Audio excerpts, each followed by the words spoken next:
ألم يجدك يتيما فآوى ووجدك ضالا فهدى ووجدك عائلا فأغنى فأما اليتيم فلا تقهر وأما السائل فلا تنهر وأما بنعمة ربك فحدث صدق الله العظيم. قال النبي صلی اللہ علیہ وسلم من لم يشكر الناس لم يشكر الله. رسول اللہ صلی اللہ علیہ وسلم کا ارشاد گرامی ہے کہ جو لوگوں کا شکریہ ادا نہیں کرتا وہ اللہ کا شکر ادا نہیں کرتا. تو میں تمام معزز مہمانوں کو جو ہماری دعوت پر تشریف لائے انتظامیہ کی طرف سے اپنی طرف سے دل کی گہرائیوں سے مرحبا خوش آمدید کہتا ہوں. اللہ تعالیٰ آپ کا آنا یوں بیٹھنا اس کو اپنی برگاہ میں قبول فرمائے. بے شک رسول اللہ صلی اللہ علیہ وآلہ وسلم کا دین جس کے بعد کوئی دین نہیں اور ایسا دین کہ جو کہ کامل دین ہے جس کے بارے میں اگر کوئی یہ اعتقاد رکھے کہ 1400 سال پہلے تو ٹھیک تھا لیکن آج کے وقت میں اس پر اگر عمل کریں گے اس پر اگر چلیں گے تو بے شک ہم وہ گوروں سے پیچھے رہ جائیں گے. اوروپا یورپین وہ آگے نکل جائیں گے, ہم ترقی نہیں کر پائیں گے. بلکہ ایسے نہیں ہے. رسول اللہ صلی اللہ علیہ وآلہ وسلم کا دین تا قیامت ہے جب تک سورج مشرق میں غروب نہ ہو مغرب سے طلوع نہ ہو تب تک یہ دین یہ کامل دین ہے. اور اس میں صرف یہ نہیں کہ مسجد تک محدود ہو. نصارہ جو کہ عیسائی انہوں نے جب اپنے دین کو کنیسوں تک محدود کر دیا تو وہ ذلیل و خوار ہو گئے اور ان کا دین جو ہے بالکل جو حقیقی دین تھا وہ زیرو پر چلا گیا. کسی بھی نبی کسی بھی رسول کی دعوت وہ ایسے نہیں ہوتی کہ ایک طرف کا بتلائے اور دوسری طرف کا پتہ ہی نہ ہو. اور پھر رسول اللہ صلی اللہ علیہ وآلہ وسلم جو کہ ایک کامل دین و منہج لے کر آئے اس کے بارے میں ہم شکوک و شبہات میں پڑے رہیں کہ اس پیریڈ میں پتہ نہیں ہمارے دین رہنمائی کرے گا کہ نہیں. کاروبار تو رسول اللہ صلی اللہ علیہ وسلم نے نہیں کیا نا, ان کو کیا پتا. رسول اللہ صلی اللہ علیہ وآلہ وسلم ان کی کوئی ملیں تھی, ان کی فلاں چیز تھی جو ان کو پتا ہو, بلکہ نہیں. جب ہم کہتے ہیں کہ رسول اللہ صلی اللہ علیہ وآلہ وسلم آخری نبی ہیں, ان کے بعد کسی نبی نے نہیں آنا اور ہمارا اس پر کامل ایمان ہے, بلکہ یہ اعتقاد رکھتے ہیں کہ جو کوئی یہ نظریہ رکھے کہ ان کے بعد بھی کسی پر وحی نازل ہوتی ہے تو دار اسلام سے خارج ہو جاتا ہے. تو پھر رسول اللہ صلی اللہ علیہ وآلہ وسلم کے بارے میں ایسا اعتقاد رکھنے کے باوجود ہم کہیں کہ نہیں کامل نہیں ہے, یہاں ہماری عقل جو ہے اس سے اگر کامل ہے تو وہ بہتر ہے. اگر ہم آج کے دور میں دیکھیں نا, اس وقت میں اس زمانے میں دیکھیں اور پھر اس دین کو جو 1400 سال پہلے آیا تھا اس پر عمل کرنے کی کوشش کریں تو واللہ اس طرح کے نظریات رکھنے والے وہ پھر دین سے بھی جاتے ہیں دنیا سے بھی جاتے ہیں. اور پھر دوسری چیز جو اللہ سبحانہ و تعالیٰ نے فرمایا اتخذوا احبارهم ورهبانهم اربابا من دون اللہ, وہ چیز یہ ہے کہ ہمارا جب اعتقاد ہے رسول اللہ صلی اللہ علیہ وآلہ وسلم کا دین منہج وہ کامل اور مکمل ہے,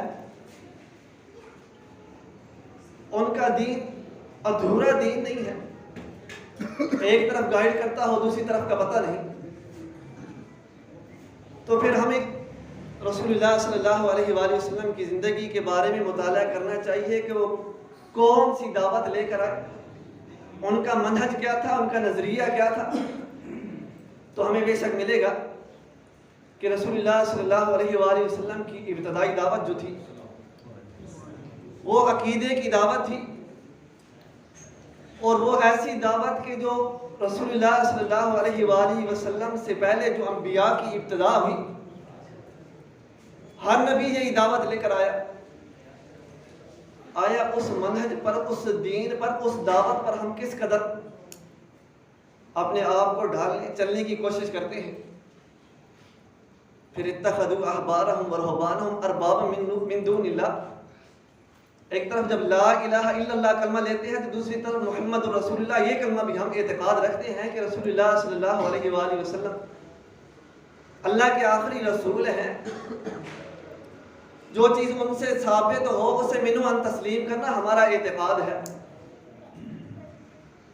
لیکن جب انسان ان کے مد مقابل کسی شخص کو، چاہے وہ بڑے سے بڑا ولی کیوں نہ ہو، جس طرح اللہ سبحانہ و تعالیٰ کی ذات کے ساتھ کسی کو شراکت دار نہیں ٹھہرا سکتے، اسی طرح رسول اللہ صلی اللہ علیہ وآلہ وسلم کی رسالت میں کسی کو شراکت دار ٹھہرانا، گویا جو ہم زبان سے اقرار کرتے ہیں محمد رسول اللہ، یہ زبانی اقرار ہوا، اعتقاد جو ہمارا ہے وہ یہ ہے کہ رسول وہ بھی ہیں لیکن کچھ حصہ ان کو بھی ملا ہے۔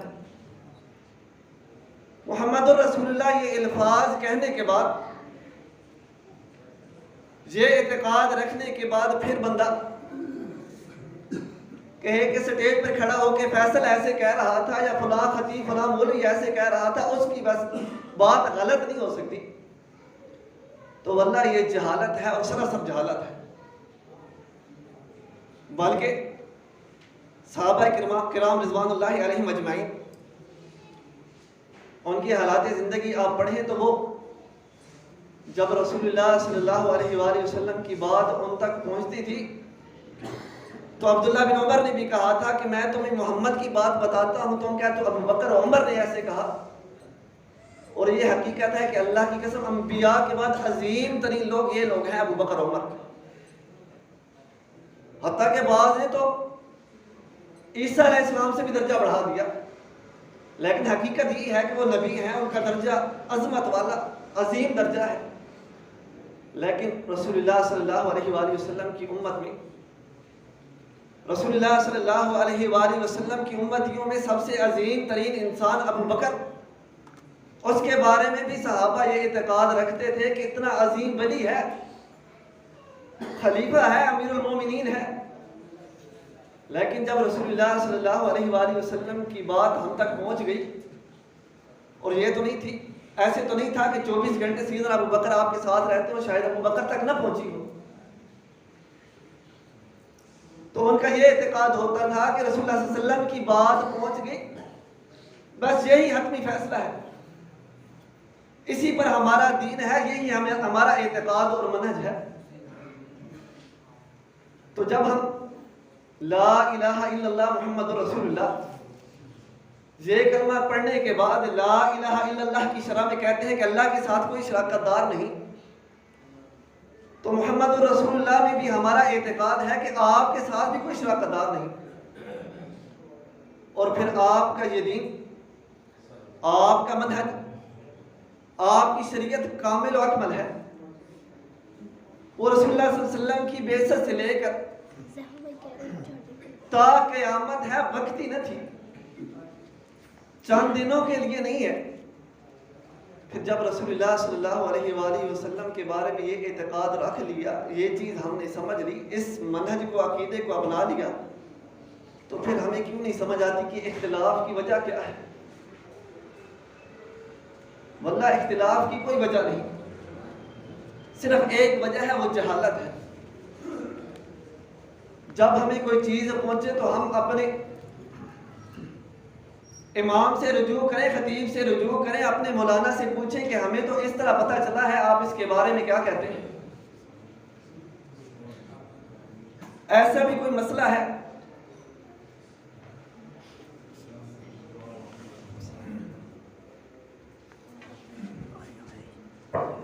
تو بے شک پھر ہم جو صحیح منہج اور صحیح چیز ہے اس کو پالیں گے، میں اپنی بات کو یہی ختم کرتا ہوں.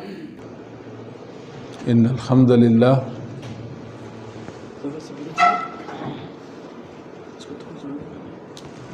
نحمده ونستعینه من يهده الله فلا مضل له ومن يضلل فلا هادي له اشهد ان لا اله الا الله وحده لا شريك له واشهد ان محمدا عبده ورسوله.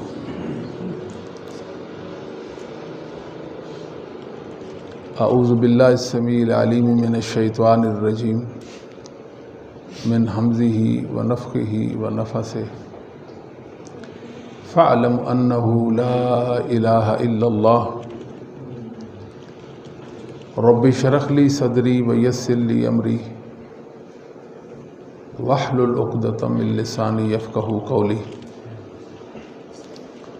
اللہم انفعنی بما علمتنی وعلمنی ما ینفعنی وزدنی علما. سبحانک لا علم لنا الا ما علمتنا انک انت العلیم الحکیم. اللہم انی اعوذ بک من شر ما عملت ومن شر ما لم اعمل. اللہم انی اعوذ بک من شر سمعی ومن شر بصری ومن شر لسانی ومن شر قلبی ومن شر منی. اللہم صلی علی محمد وازواجہ وذریتہ کما صلیت علی آل ابراہیم وبارک علی محمد وازواجہ وذریتہ کما بارکت علی آل ابراہیم انک حمید مجید. اما بعد فإن خیر الحدیث کتاب اللہ وخیر الحدی حدی محمد صلی اللہ علیہ وآلہ وسلم وشر الامور محدثاتها وكل محدثة بدعة وكل بدعة ضلالة. سبحان ربک رب العزت عما یصفون وسلام علی المرسلین والحمد للہ رب العالمین.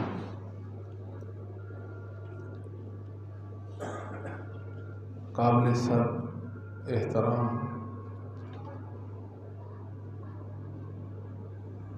علماء کرام، بزرگوں، بھائیوں، دوستوں،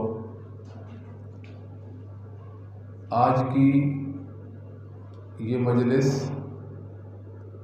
جو اصلاح معاشرہ کے عنوان سے معنون ہے،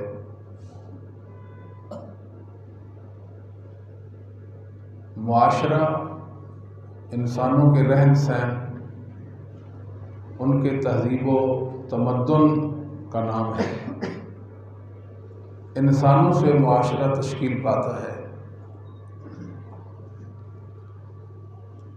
کسی بھی معاشرہ کی اصلاح کے لیے چند بنیادی اصول ہوتے ہیں، ضوابط ہوتے ہیں.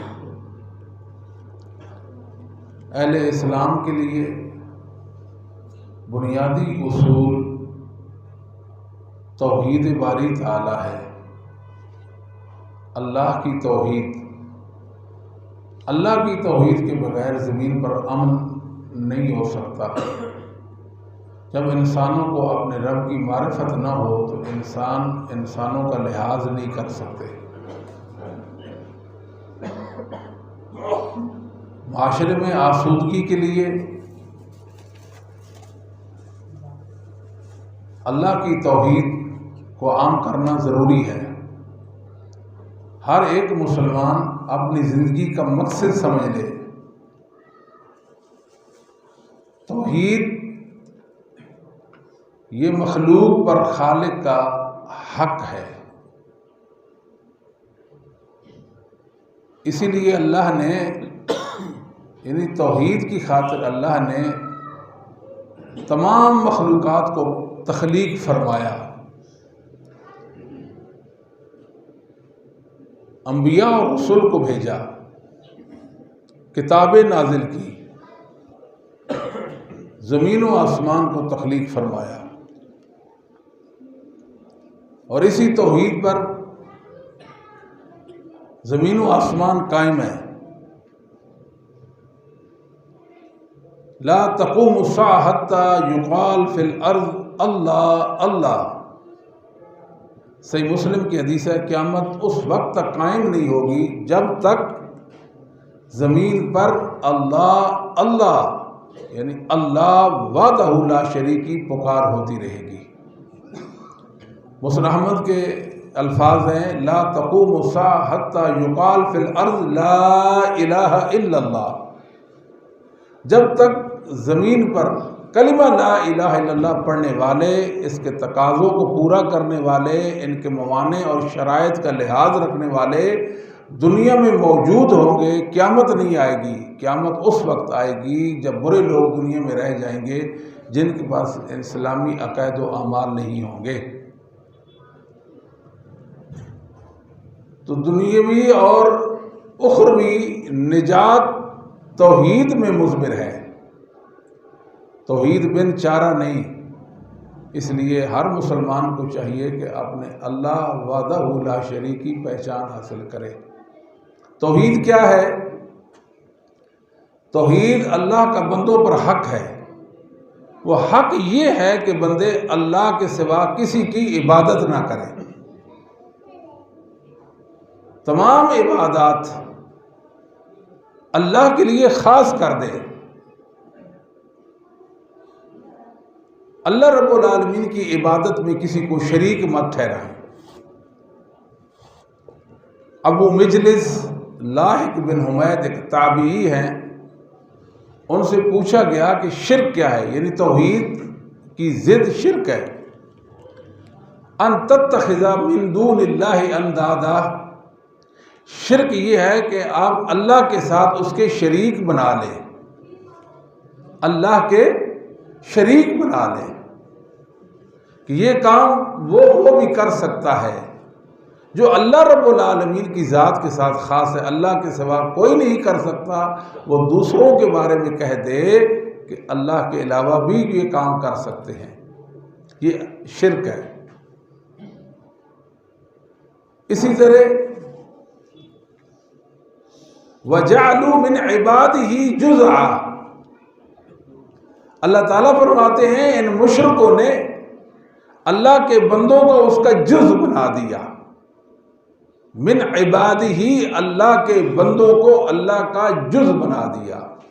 قتادہ بہت بڑے مفسر گزرے ہیں، قتادہ بن دعامہ تابعی، وہ فرماتے ہیں کہ انہوں نے اللہ کے شریک ٹھہرائے اس آیت کی تفسیر میں، کہ انہوں نے اللہ کے شریک ٹھہرائے کہ یہ کام مخلوق میں فلاں فلاں بھی کر سکتا ہے، یا اس کام کا اختیار طاقت فلاں کو بھی حاصل ہے، جبکہ وہ کام اللہ کی ذات کے ساتھ خاص ہو۔ اللہ کی عبادت کی جائے، اس کی عبادت میں کسی کو شریک نہ ٹھہرایا جائے۔ اللہ رب العالمین کی ذات میں، اس کی صفات میں، اس کے ناموں میں، اس کے کاموں میں اور اس کی صفات میں کسی کو شریک نہیں ٹھہرانا۔ وہ ذات میں وحدہ لا شریک ہے، اس جیسا کوئی نہیں، لیسا کمثلہ شیء، اللہ جیسا کوئی نہیں، ولم یکن لہ کفوا احد، اس کا کوئی کفو، اس کا کوئی شریک و صحیح نہیں ہے، ذات میں اور صفات میں۔ اللہ رب العالمین کی صفات جیسی مخلوق میں کسی کی صفات نہیں ہے،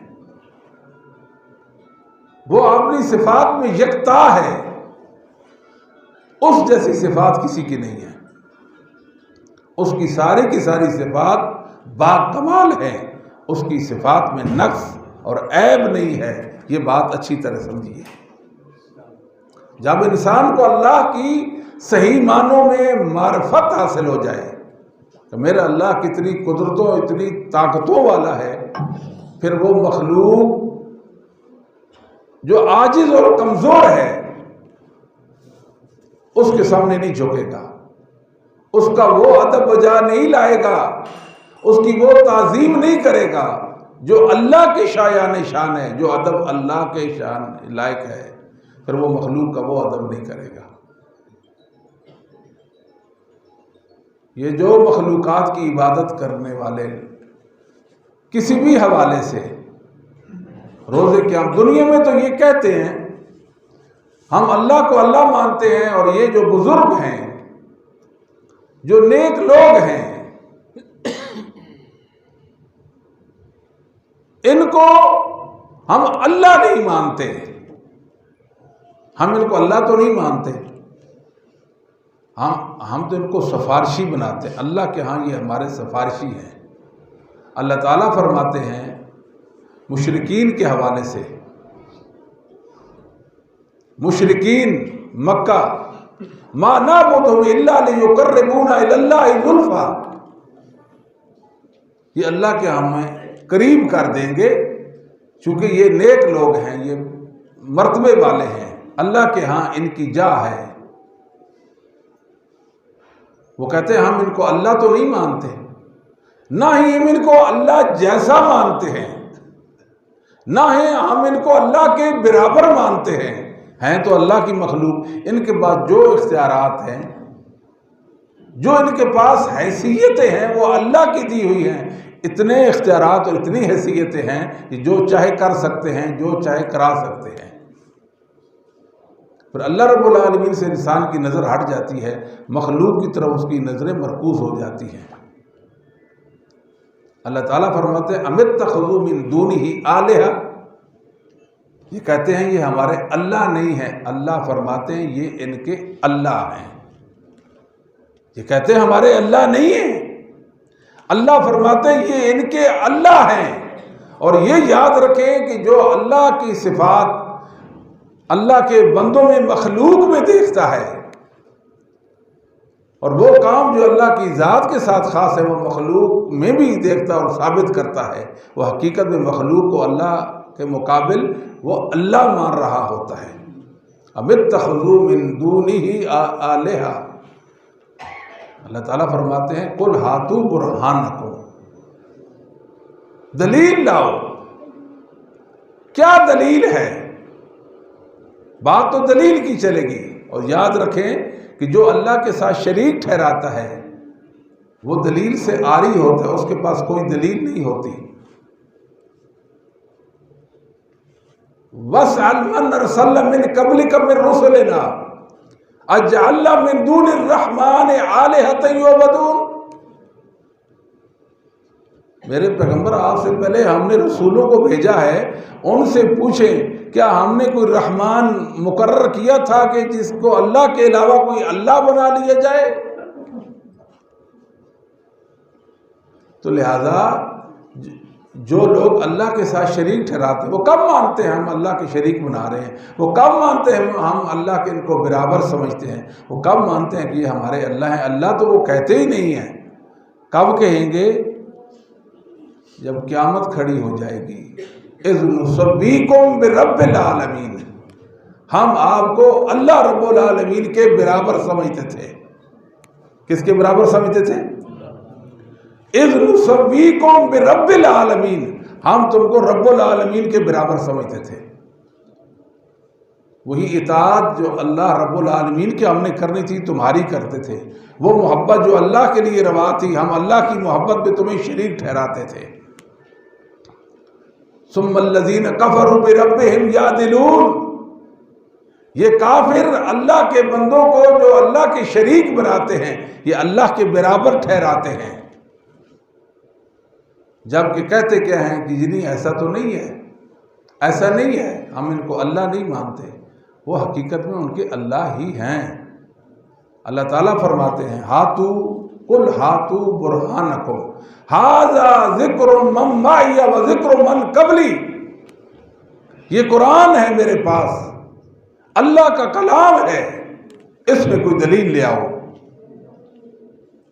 اپنی شرک پر، شرک تو بے دلیل عمل ہے، بے دلیل، اس پر اللہ نے کوئی برہان اور دلیل نہیں اتاری ہے۔ فرمایا کہ پہلے نبیوں پر جو کلام اتارا گیا اسے کوئی دلیل لے آؤ نا، اسے بھی دلیل نہیں۔ تو اللہ کے بندوں کو اللہ کے برابر ٹھہرا دیا، یہ بھی وہ کر سکتے ہیں جو اللہ کر سکتا ہے، ان کو خدائی اختیارات حاصل ہیں۔ اللہ رب العالمین فرماتے ہیں ایشرکون ما لا یخلق شیئا وہم یخلقون، شریک تو ان کو ٹھہراتے ہیں جو میری مخلوق ہے، جن کو میں نے تخلیق کیا، جو میرے بندے ہیں، جن کی تخلیق میں نے کی ہے۔ محمد صلی اللہ علیہ وسلم کو خلق کس نے کیا؟ اللہ نے کیا۔ جبریل کو کس نے کیا؟ اللہ نے کیا۔ علی کو کس نے کیا؟ اللہ نے کیا۔ شیخ عبد القادر جیلانی کس کی مخلوق ہے؟ اللہ رب العالمین کی مخلوق ہے۔ تمام انبیاء علیہ السلام جب اللہ سے دعا کرتے ہیں قرآن کریم میں تو ربنا، ربی، میرے رب، میرے رب، میرے رب، ربنا اے رب ہمارے، اللہم بھی ہے اے اللہ، لیکن ربنا اس کے 3 معنی ہیں۔ ربی اے میرے رب، ربنا اے ہمارے رب، ہمیں عدم سے وجود میں لانے والے، ہم تو نہیں تھے دنیا میں، ہمارا وجود نہیں تھا، عدم سے ہمیں وجود بخشا، عدم سے ہمیں دنیا میں لایا۔ ایک ہمارا خالق، دوسرا وہ ہمارا مالک ہے۔ جب کہتا نا ربی میرے رب، اے مجھے عدم سے وجود میں لانے والے، اے میرے مالک، اللہ ہمارے مالک ہے نا، ہم پر اللہ کا حکم چلتا ہے، اللہ کا حکم کس پر حکم چلتا ہے؟ ہم پر اللہ کا چلتا ہے، تو وہ ہمارا مالک ہوا۔ کوئی انسان اللہ کے حکم سے باہر نکل سکتا؟ کسی میں پاور نہیں ہے۔ ہر ایک اللہ کے حکم کے تابع ہے، ہر ایک اللہ کے حکم کے تابع ہے، ہر ایک اللہ کے حکم کے تابع ہے۔ کوئی کتنا جبار ہو، اللہ کی گرفت میں آ جائے، اللہ اس کو بیمار کر دے اور وہ کہے میں بیمار نہیں ہونا چاہتا، کیا ایسا ممکن ہے؟ کوئی بڑا کافر ہو، پاورفل، طاقت والا، اور اللہ اس پر موت کا فیصلہ کر دے، کیا وہ اللہ کے فیصلے کو ٹال سکتا ہے؟ کیا وہ کہے گا کہ میں مرنا نہیں چاہتا؟ توہن و کرہن، ہر چیز اللہ کے حکم کے تابع ہے، سب پر اللہ کا حکم چلتا ہے۔ اور تیسری بات، وہ ہمارے معاملات کی تدبیر کرتا ہے، اس کی نعمتوں پر ہم زندہ ہیں، اس کی نعمتوں پر ہم زندہ ہیں، اس نے جو ہمیں سانس بخشے ہیں ان سانسوں پر ہم زندہ ہیں۔ عدم سے وجود بخشا، ہمارا مالک ہے، خالق ہے، مالک ہے، مدبر ہے، ہمارے معاملات کی تدبیر کرتا ہے۔ یہ ہے رب کا معنی۔ نہ اللہ کے سوا ہمارا کوئی رب ہے، یعنی ہمارا کوئی خالق ہے، نہ ہمارا کوئی مالک ہے، نہ ہمارا کوئی مدبر ہے۔ یہ حق کس کو حاصل ہے؟ اللہ کو حاصل ہے۔ یہ حق کس کو حاصل ہے؟ اللہ کو حاصل ہے۔ تو جو یہ کہے کہ میرا مالک فلاں بھی ہے، میرا فلاں ہے جو پیدا کر سکتا ہے، فلاں ہے جو عطا کر سکتا ہے، فلاں ہے جو یہ اور وہ کر سکتا ہے۔ ایک بخاری مسلم کی حدیث ہے، مشہور و معروف حدیث ہے کہ رسول اللہ صلی اللہ علیہ وآلہ وسلم نے فرمایا انا قاسم، میں تقسیم کرتا ہوں، واللہ یعطی، اور اللہ عطا کرتے ہیں۔ میں کیا کرتا ہوں؟ تقسیم کرتا ہوں، اور اللہ کیا کرتے ہیں؟ عطا کرتے ہیں۔ اب لوگوں نے کیا کہا؟ بعض ہمارے بھائیوں نے کیا کہا؟ ہم تو رسول اللہ صلی اللہ علیہ وسلم کا کھاتے ہیں، رزق کو کنجیاں تو رسول اللہ صلی اللہ علیہ وسلم کے پاس ہیں، جس کو چاہیں نواز دیں، جس کو چاہیں آپ کی عنایات اور عطائیں آپ پر ہو جائیں، کیونکہ حدیث میں آ گیا کہ انا قاسم، اللہ کی عطائیں میرے پاس ہیں، اس کا رزق میرے پاس ہے، اس کی نعمت اور انعام میرے پاس ہے، اور میں ان کو تقسیم کر دیتا ہوں، جسے چاہوں عزت دے دوں، جسے چاہیں ذلیل کر دوں، جسے چاہوں تنگ دست کر دوں، جسے چاہوں آسودہ حال کر دوں۔ یہ معنی تو نہیں اس کا، یہ تو حدیث کی مانوی تعریف ہے۔ حق کو باطل بنا کر پیش کر دیا گیا۔ یاد رکھیے امام بخاری رحمہ اللہ تعالی سرخیل اہل حدیث محدثین کے بھی امام ہیں، امام بخاری رحمہ اللہ تعالی۔ اور یاد رکھیں ائمہ محدثین کا ہم پر بہت بڑا احسان ہے، وہ ہمارے محسنین ہیں کہ انہوں نے جہاں شریعت قرآن و حدیث کے دلائل اور قرآن و حدیث کے الفاظ صحیح معنوں میں ہم تک پہنچائے ہیں، ان کے معنی مطالب اور مفاہیم بھی ہم پر واضح کیے ہیں۔ صرف یہ نہیں کہا کہ یہ آیت کریمہ ہے، یہ حدیث مبارکہ ہے، بلکہ آیت کی بھی تفہیم اور معنی بیان کیا اور حدیث کا بھی معنی واضح کیا۔ دو کام کیے، قرآن و حدیث کے الفاظ پر پیرا دیا، کسی کو ان میں تحریف نہیں کرنے دی، گڑبڑ نہیں کرنے دی، اور ان کے معنی پر بھی پیرا دیا۔ جس نے بھی غلط معنی پیش کرنے کی کوشش کی فوراً اس کی گرفت کی، اس کی ٹوک کی کہ آپ غلط ہیں، صحیح معنی یہ ہے۔ بعض لوگ ایسے ہیں وہ یہ سمجھتے ہیں کہ قرآن کی آیت کریمہ کوئی بھی ہم لیں اور اس کو اپنا معنی پہنائیں اور اس پر اپنے مذہب اور عقیدے کی بنیاد ڈالیں۔ یہ دنیا کی بہت بڑی سب سے بڑی غلطی ہے۔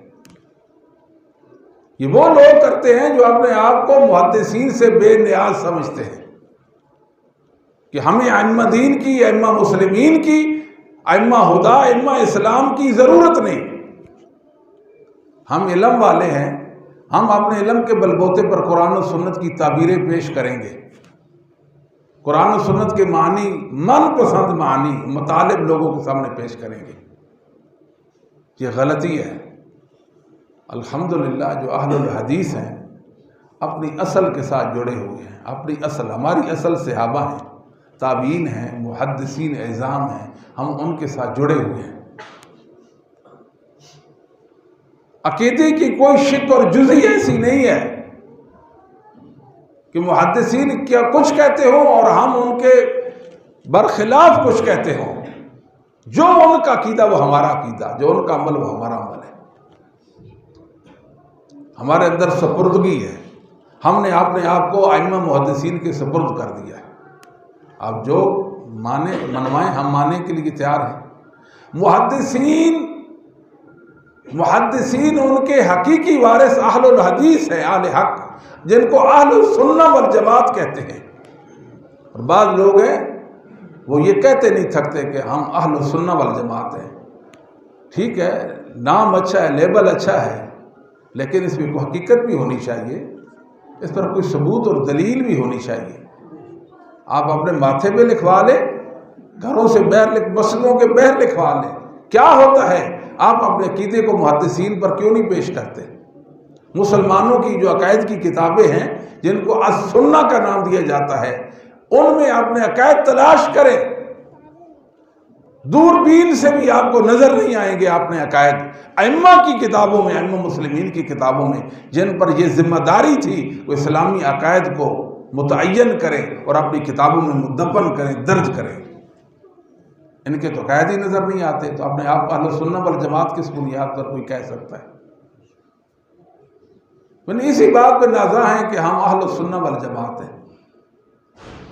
اہل الحدیث آج 1443واں جا رہا ہے۔ ایک عقیدے کی جزء بھی ایسی نہیں ہے جو ہماری محدثین کے خلاف ہو۔ محدثین کچھ کہتے ہیں اور ہم کچھ کہتے ہیں۔ اگر کوئی آج ہمیں یہ بتا دے کہ محدثین کا عقیدہ یہ اور اس کے برخلاف آپ کا یہ، ہم اس کو چھوڑنے کے لیے تیار ہیں، اور ایسا ممکن بھی نہیں ہے، ممکن بھی نہیں ہے۔ ایک ایسا گروہ، ایک ایسی جماعت جو اللہ کی حفاظت کے ساتھ عقائد و اعمال میں منوان ایسے ہیں جیسے محدثین اعظام تھے۔ دوسرے لفظوں میں جو اہل الحدیث ہیں وہ محدثین کے علم کے امین ہیں۔ اہل الحدیث محدثین کے عمل کی نشانی ہے۔ الحمدللہ اللہ نے ان کو عقائد و اعمال میں بہت بلند کیا ہے، یہ فضیلتوں والے ہیں۔ تو یہ بات بھی یہاں رک کر یاد رکھیں، اصل توحید جو توحید کی اصل اور روح، یہ اساس اور بنیاد ہے، وہ عقیدت الاسماء والصفات، اللہ کے ناموں اور اس کی صفتوں سے متعلق جو توحید ہے، یہ عقیدہ توحید کی اصل ہے۔ اس وقت تک توحید الوہیت اور توحید ربوبیت نہیں سمجھ آ سکتی، یا اس کا کوئی فائدہ ہی نہیں ہے، جب تک اللہ کے ناموں اور اس کی صفات کے بارے میں انسان کو معرفت نہ ہو جائے۔ الحمدللہ ہمارے رب کی بے شمار صفات ہیں جن کو اس کے سوا کوئی شمار کر سکتا۔ اہل الحدیث دنیا کو یہ پیغام دیتے ہیں، جو محدثین کا عقیدہ ہے وہ ہمارا عقیدہ ہے، اور ہمارا پیغام یہ ہے کہ اللہ کی صفات ایسے مانی جائے جیسے اللہ نے اپنے لیے ثابت کر دی ہیں، ان میں تعویل کی ضرورت نہیں ہے، ان کو مجاز پر معمول کرنے کی ضرورت نہیں ہے، ان کو حقیقت پر، ظاہر پر رکھے، ظاہر پر۔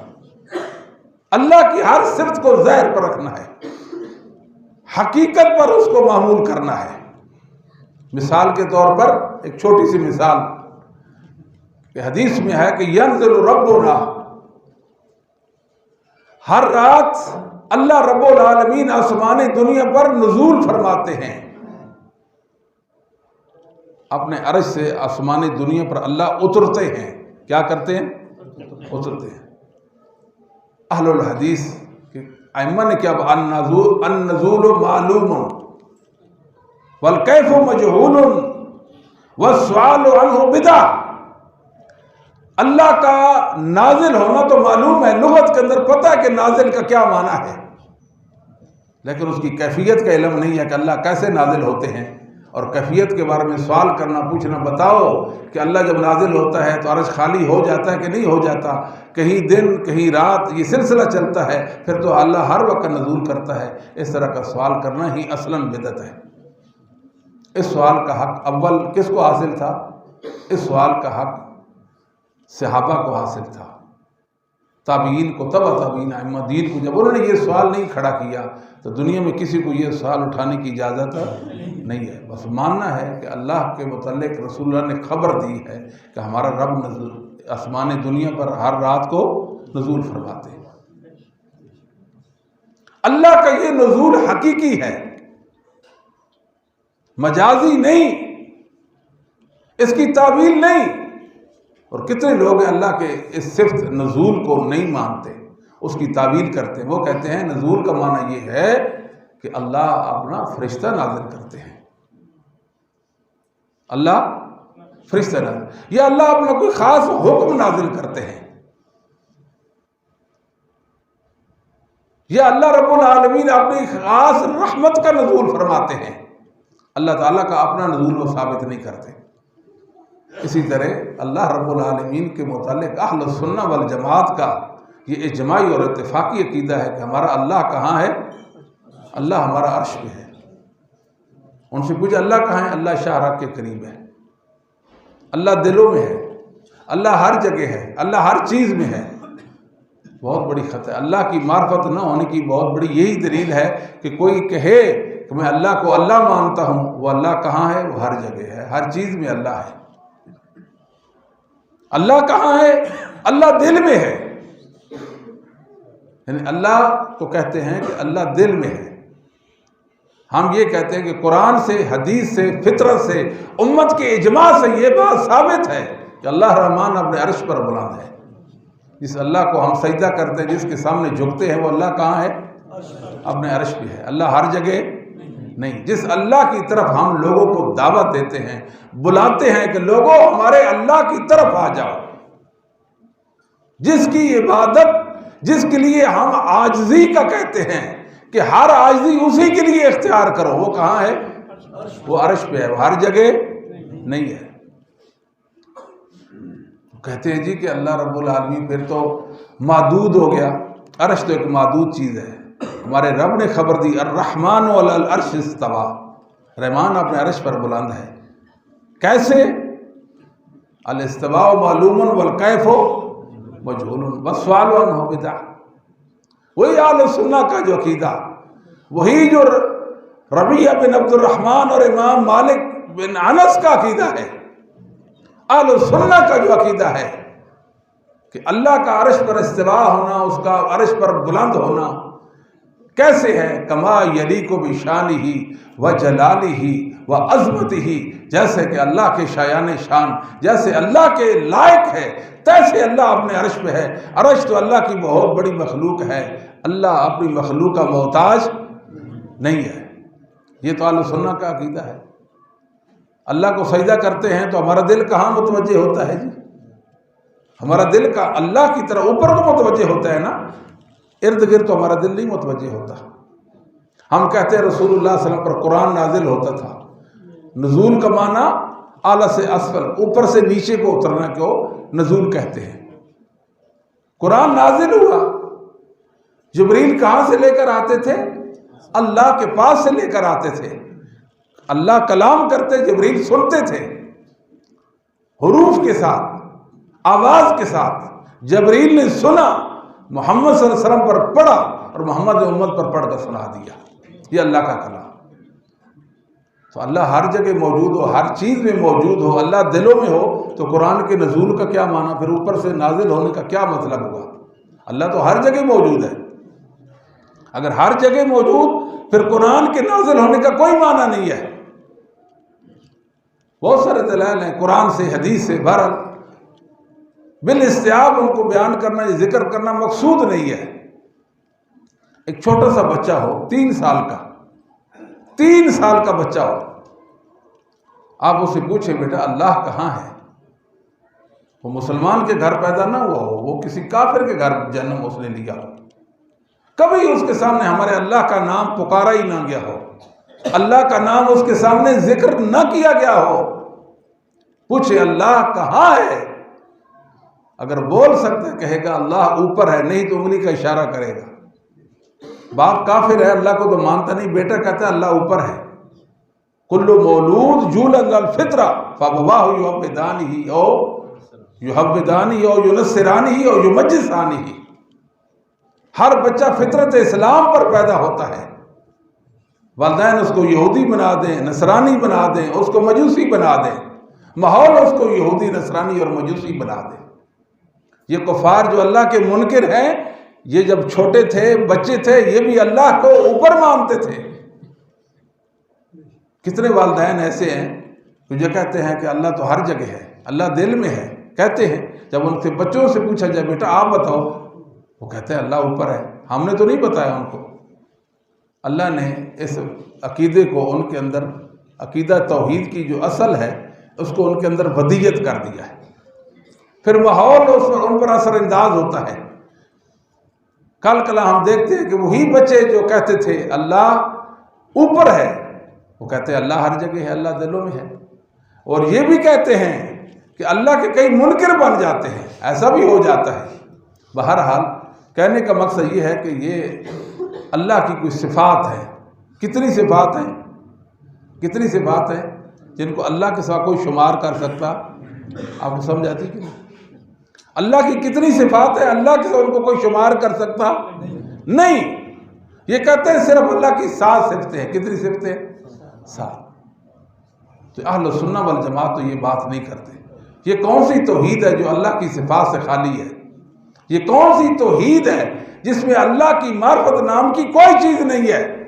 اللہ کی معرفت ہوگی اس کے ناموں کے ساتھ، جس کے یہ نام ہے وہ اللہ ہے، جس کے یہ کام ہے وہ اللہ ہے، جس کی یہ صفات ہیں وہ اللہ ہے۔ یہ تو پھر اصل ہوگی عقیدہ توحید کی، اصل نہیں ہے۔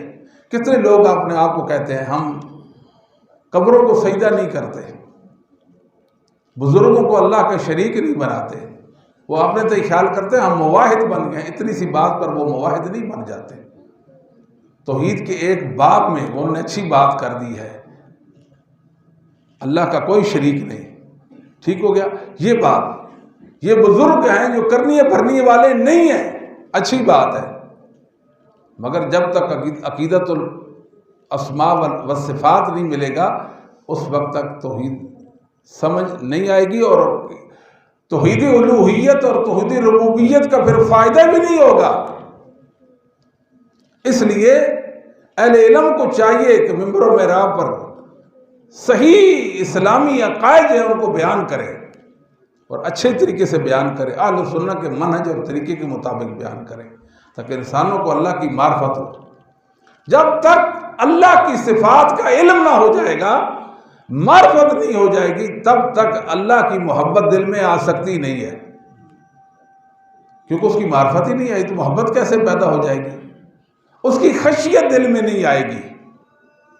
جب یہ معلوم کہ میرا اللہ ان صفات والا ہے، پھر اس کے دل میں اپنے رب کی خشیت اور اس کی محبت آ جائے گی، وہ رب کی محبت میں جینا شروع کر دے گا، اس کو پھر اللہ کی عبادت میں لذت محسوس ہوگی، پھر وہ سجدے میں جائے گا، وہ لذت محسوس کرے گا، وہ قیام کرے گا کہ میں خوش نصیب ہوں، دنیا کا وہ خوش نصیب ہوں، اللہ رب العالمین کے سامنے میں رکوع میں ہوں۔ اللہ تو میرا اللہ ہے، یہ عمل تیرے لیے ہے، تیرے علاوہ کسی کے لیے عمل روا نہیں سمجھتا، اب میں تیرے سامنے جھک گیا ہوں، مجھے مخلوق کے سامنے نہ جھکانا، میں تیرا عاجز درماندہ بندہ ہوں، میں کمزور و ناتواں ہوں، مجھے ناتواں اور کمزور مخلوق کے سامنے نہ جھکانا۔ اللہ کے سامنے سجدہ کرتا ہے اور کہتا ہے کہ میں کتنا خوش نصیب ہوں کہ رب العالمین کے سامنے جھک گیا ہوں۔ اس سجدے کا وہی حقدار ہے، یہ تو عاجزی ہے، میں نے ثابت کر دیا ہے کہ میرے اللہ میں کوئی عاجزی، کوئی کمزوری، کوئی نقص، کوئی عیب نہیں ہے۔ اگر جس کو میں اللہ مانتا ہوں اس کے اندر ذرہ برابر بھی کمزوری ہو، کبھی بھی میں اس کے سامنے اس عاجزی کا اظہار نہ کروں، اس نے سجدے سے ثابت کر دیا ہے، اور وہ اپنے تئیں یہ خیال کرے کہ خوش نصیب ہے کہ رب العالمین کے سامنے سر بے سجود ہے، اس کے سامنے اس نے سر جھکایا ہوا ہے۔ نیاز مندی کیسا سلسلہ ہے یہ، کبھی اللہ رب العالمین کے سامنے جھک کر اس کی محبت میں سجدہ تو کرے۔ اللہ نے توحید میں بڑی لذت رکھی ہے، بڑی مٹھاس ہے، بہت عمدہ عقیدہ ہے توحید کے حوالے سے کہ اللہ رب العالمین کے لیے انسان عاجزی کو اختیار کرے کہ میرا رب ہے جو اس عاجزی کے لائق ہے، اللہ کے سوا میں کسی کو اس عاجزی کا لائق نہیں سمجھتا، میری گردن تو کٹ سکتی ہے، اللہ رب العالمین کے علاوہ کسی کے سامنے جھک سکتی نہیں۔ تو میرے بھائیوں، اگر ہم اپنے گھروں میں، ماحول میں، معاشرہ میں، دنیا میں خیر چاہتے ہیں تو اللہ وحدہ لا شریک کی طرفدار بن جائیں، اللہ کے طرفدار بن جائیں، پھر لوگوں کو اللہ کی طرف بلائیں، اس کا بڑا کامیابی کا کوئی راستہ نہیں ہے۔ ہم دوسرے کی خیرخواہی چاہتے ہیں، دوست کی خیرخواہی چاہتا ہے، باپ بیٹے کی چاہتا ہے، ماں بیٹے کی چاہتی ہے، خیرخواہی چاہتے ہیں، اچھی بات ہے، لیکن سب سے بڑی کسی سے خیرخواہی کیا ہے؟ سب سے بڑی خیرخواہی یہ ہے کہ وہ حجروں کے سامنے بھی جھکتا تھا، قبروں کے سامنے بھی جھکتا تھا، وہ بتوں کے سامنے بھی جھکتا تھا، وہ آستانوں کے سامنے بھی جھکتا تھا، وہ معبودان باطلہ کے سامنے بھی جھکتا تھا، آج وہ اللہ وحدہ لا شریک کے سامنے جھکتا ہے۔ آپ نے اس کو سعادت مند بنا دیا، خوش نصیب بنا دیا، یہ کامیابی کی ضمانت ہے، یہ حق کا راستہ ہے۔ اس لیے اپنے اللہ کی طرف لوگوں کو دعوت دیں، اللہ کی توحید کی طرف لوگوں کو بلائیں۔ میں آپ کو وثوق سے کہتا ہوں، اگر اللہ نے آپ پر ایک انعام کر دیا ہے کہ آپ کو مواحد بنایا ہے، اپنی توحید سمجھا دی ہے، تو اس انعام کو بانٹے، عام کرے اس خیر کو، دوسروں تک بھی یہ نعمت چلی جائے، اس کو بھی اسلامی عقائد سمجھ آ جائیں، وہ بھی اللہ وحدہ لا شریک ماننے والا بن جائے۔ بہت بڑی کامیابی ہے، بہت بڑی کامیابی ہے۔ لیکن میں اکثر کہتا ہوں کہ توحید کا مسئلہ بہت تلخ مسئلہ ہے۔ جب اللہ وحدہ لا شریک کی بات ہو، اکیلے اللہ کی بات ہو، کہ جن کے دلوں میں غیر اللہ کی محبت نے گھر کر لیا ہے، ان کو اللہ وحدہ لا شریک، اکیلے اللہ کا ذکر اچھا نہیں لگتا، ان کے دل میں قرآن سے یہ ثابت ہے، ان کے دلوں میں گھٹن آ جاتی ہے، سکڑتے ہیں ان کے دل کہ صرف اللہ کی بات کرتے ہیں، یہ اللہ یہ کرتا ہے، اللہ یہ کرتا ہے، اللہ کے علاوہ کوئی یہ نہیں کر سکتا، کیوں کہتے ہو؟ فلاں بھی ایسا کر سکتے ہیں، فلاں بھی ایسا کرتے ہیں، ان کے پاس خدائی اختیارات ہیں۔ تو اللہ کی طرف جو دعوت دیتا ہے، اللہ وحدہ لا شریک کی طرف دعوت دیتا ہے، وہ خوش نصیب ہے۔ لیکن یہ بہت کڑوا سلسلہ ہے۔ اللہ کی توحید دینے کی طرف دعوت کو توحید کی طرف بلانے والا جو ہے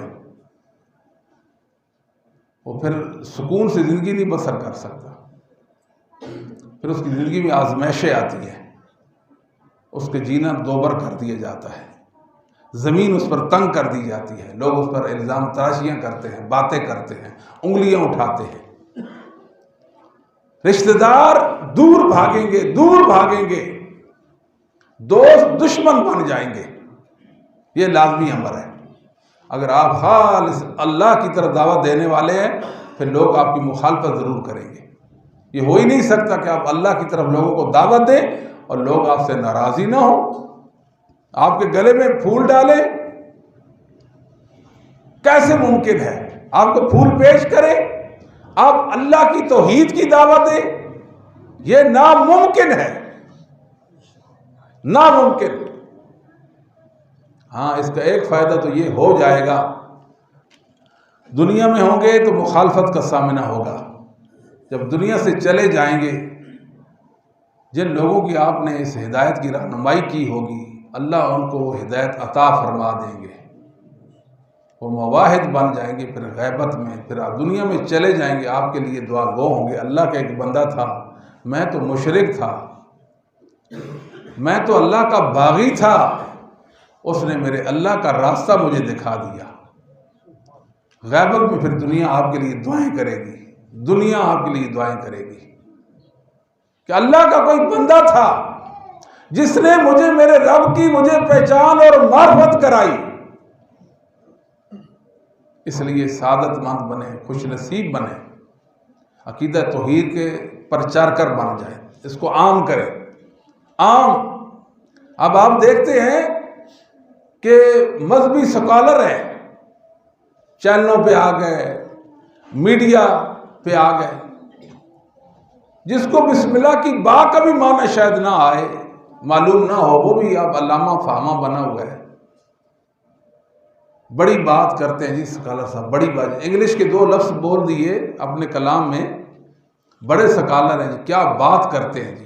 تو ہوتا سب کچھ ان کے پاس چوری کا مال ہوتا ہے، چوری کا مال ہوتے، ملحد و بے دین اور مشرک ہوتے ہیں، بدعقیدہ ہوتے ہیں، مگر لوگ ان کو مذہبی رہنما سمجھتے ہیں اور کہتے ہیں یہ سکالر ہیں، سکالر، یہ دین کے رہنما ہیں۔ اللہ کے لیے وہ دین کے رہنما نہیں ہے، اس دین کے رہنما کو دنیا سنتی ہے، لاکھوں لوگ ان کے فالوور ہیں، ان کو لائک کرنے والے ہیں، لاکھوں کی تعداد میں ان کی شہرت ہوتی ہے، چرچا ہوتا ہے، ہر طرف لوگ ان کی تعریف کرتے ہیں، کیا بات ہے جی، کیا بات ہے ان کی۔ ان کو یہ کہہ دو کہ ایک دن اللہ وحدہ لا شریک کی توحید بیان کرو، پھر ہم دیکھتے ہیں کہ آپ کے فالوور کتنے رہتے ہیں۔ بات سمجھے کہ نہیں؟ میٹھی گولیاں جب دیں گے تو فالوور ہی آپ کے ہوں گے نا۔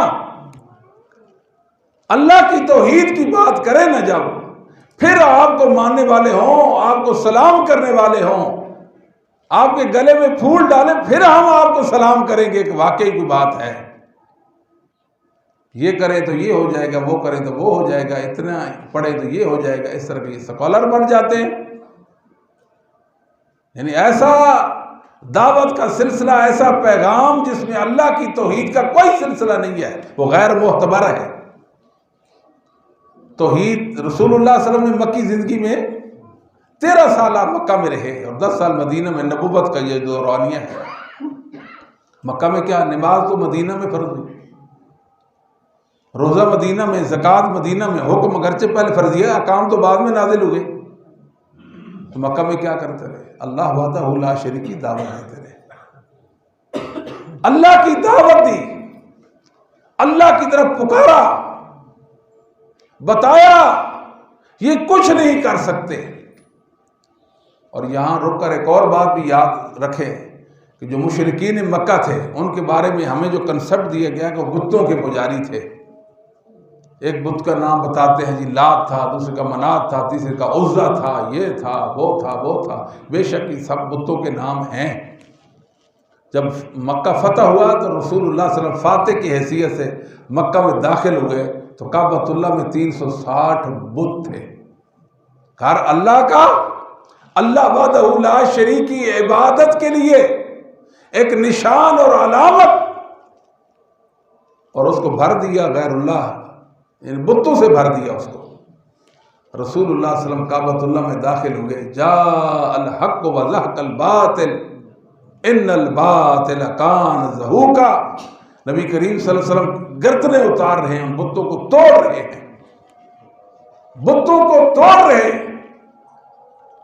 اور بعض روایتوں میں آتا ہے رسول اللہ صلی اللہ علیہ وسلم یوں اشارہ کرتے تھے، بت زمین پر پہلے ہی گر جاتا تھا، اس کو کوئی چوٹ اور ٹھوکر نہیں لگتی، پہلے ہی گر جاتا تھا۔ آپ پڑھتے تھے جاء الحق وزهق الباطل ان الباطل کان زہوقا۔ یہ اللہ کی توحید کا پیغام اور اس کے ثمرات، اس کی برکت اللہ نے ظاہر کر دی۔ وہی بت جن کی خاطر رسول اللہ صلی اللہ علیہ وسلم سے دشمنی کمائی گئی، اور رسول اللہ کی ہستی جو تھی، آپ معتبر ہستی تھی آپ کی، توجہ فرمائیں۔ رسول اللہ صلی اللہ علیہ وسلم کے بارے میں آپ کے دشمن، آپ کے مخالف، آپ کی کردار پر کوئی انگلی نہیں اٹھا سکتا تھا، کوئی انسان آپ کی کردار کشی نہیں کر سکتا تھا۔ کسی میں ہمت کیا تھی؟ وہ سارے کہتے محمد آپ جیسے تو ہم نے دیکھا ہی نہیں ہے، محمد آپ کی کیا شان ہے، آپ نے کبھی جھوٹ نہیں بولا، آپ نے کبھی امانت میں خیانت نہیں کی ہے، آپ سچے ہیں محمد، آپ حیا والے ہیں۔ لوگ اپنی امانتیں آپ کو سپرد کر دیتے تھے، اپنی امانتیں سمجھتے محمد ہمارے دشمن ہیں، مگر امانتیں محمد صلی اللہ علیہ وسلم کو سونپ دیتے تھے کہ آپ کے پاس ہماری امانتیں ہوں گی۔ ہجرت کی رات دن جب نبی پاک صلی اللہ علیہ وسلم نے ہجرت کی، دن کو ہجرت کی، جو روایتوں میں رات کا ذکر ہے وہ ثابت نہیں ہے، آپ نے ہجرت دن کو کی، سیدنا علی کو ان امانتوں پر مامور کیا، یہ لوگوں کی امانتیں آپ نے واپس لوٹانی ہیں، پھر آنے ہیں۔ یہ رسول اللہ صلی اللہ علیہ وسلم کا وہ کہا کرتے تھے محمد صلی اللہ علیہ وسلم جربنا مرارا۔ آپ نے 40 سال ہمارے اس ماحول معاشرے میں گزارے ہیں، آپ ہمارے رشتہ دار ہیں، ہم جانتے ہیں آپ کے آباء و اجداد کو، آپ کے باپ کو، آپ کی ماں اور دیگر رشتہ داروں کو، کئی بار آپ کا تجربہ کیا، آپ صادق الوعد ہیں، آپ جھوٹ نہیں بولتے ہیں۔ رسول اللہ صلی اللہ علیہ وسلم کو اللہ نے عظمتوں کا استعارہ بنایا تھا، عظمتوں کا استعارہ، سارا کچھ ہونے کے باوجود، اور مکہ کے اندر وہ سمجھتے تھے کہ مکہ کے اندر دعا کرے تو اللہ رد نہیں کرتے، یہ مشرکین مکہ کا نظریہ تھا، صحیح بخاری میں ثابت ہے۔ وہ کعبۃ اللہ کے متولی، نگہبان، کعبۃ اللہ کے سائے کے نیچے بیٹھنے والے اور دور افتاد سے اللہ کی عبادت کے لیے حاضر ہونے والے لوگوں کی خدمت کرتے تھے، حاجیوں کو ستو پلاتے، بیوگان کا خیال رکھتے، اور سارے سلسلے ان کے پاس تھے۔ وہ سمجھتے تھے کہ کعبۃ اللہ کی یہ خدمت اور لوگوں کی یہ خدمت، اس کا ہمیں فائدہ ہوگا۔ وہ رسول اللہ صلی اللہ علیہ وسلم کی جان کے دشمن کیوں بن گئے تھے؟ ایک سوال ہے، ان کو رسول اللہ سے کیا اختلاف کیا تھا، وجہ کیا تھی کہ آپ کی جان کے دشمن بن گئے؟ جو محمد کا سر لائے گا اس کو یہ انعام ملے گا۔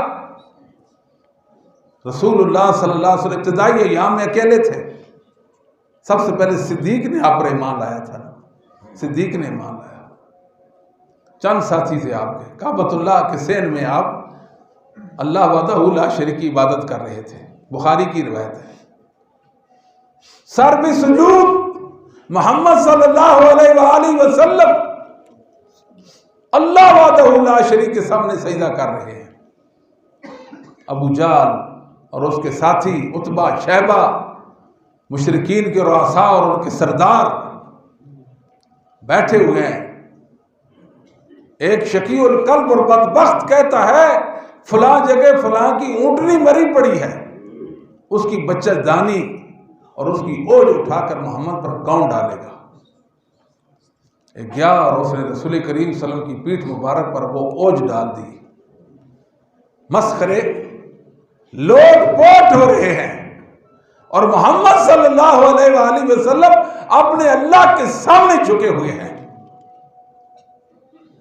کہ لوگوں میں محمد کتنی عظمتوں والا ہوں کہ میرے اللہ نے مجھے خاتم النبیین کا اعزاز بخشا ہے. سجدہ میرے اللہ کے لیے ہے، محمد صلی اللہ علیہ وسلم کے لیے سجدہ نہیں ہے. بات سمجھے؟